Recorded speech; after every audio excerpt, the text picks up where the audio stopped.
like the idea of, you got a film coming out, ooh, he's on the list again. Maybe he's on the list. Let's begin, you know. So then, like, producers you haven't talked to for like 15 years call you. How have you been? That kind of thing, you know. Because you might be on the list, and then that film takes a dump, and they don't call you again until the next one is going to come out. So I've always kind of had that, you know, throughout my whatever this career thing. But I do, you know, like I did have the wonderful opportunity, and it was one of the greatest experiences of my life, to after Pirates 1, to make a film called The Libertine,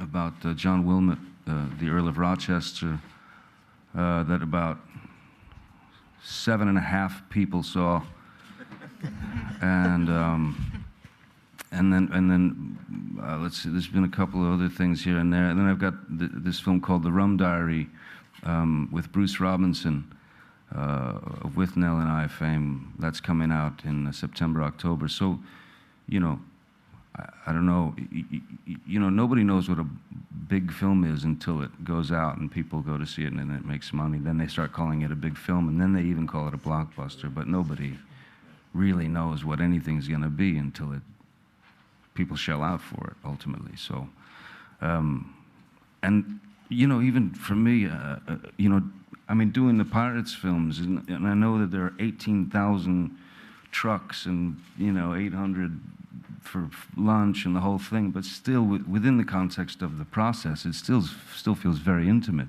You still feel like you're doing, you know, it still feels the same as any, you know, as a film with a 30-person crew. You know, you're just doing the work, really. Thank you. Question here. Sabine Schulz, German television, ZDF. Does this work? Yeah. No. Question for Johnny Depp. There's a female pirate in the new film, beautiful Angelica, who is as strong, as sexy as Jack Sparrow. What kind of influence would you say does the Battle of Sexes have on the pirates and on Jack Sparrow in particular? Well, for me, I mean, it was one of the interesting things for the character, you know, the kind of, yeah, I mean, not only like a super worthy opponent, but a super worthy opponent who happens to be a very beautiful woman, that could sort of, you know, make Jack's tongue stop working properly here and there, you know.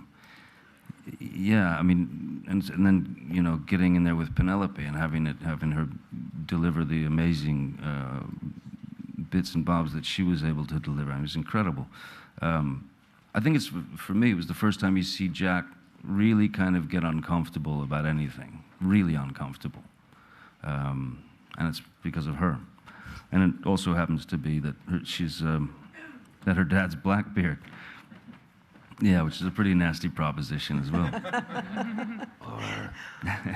Well, we have one last question, which will be the final of today's press conference. Hi, this is Carol Guerrero from Univision, and my question is to Penélope.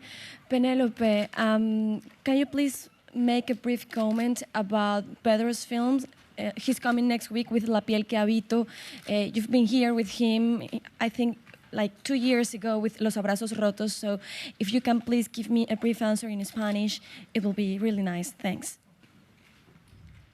No he visto la película aún, pero I haven't yet seen the film, but I'd love to do so. I hope I'll soon have an opportunity to actually watch the screening. I think that the script is absolutely wonderful. It's one of the best things he's ever written, and I hope it will fare very well in the festival because it really deserves to receive an award. Thank you very much. Thank you very much, Rob, everybody, for bringing us these pirates to Cannes. Thank you. Thanks.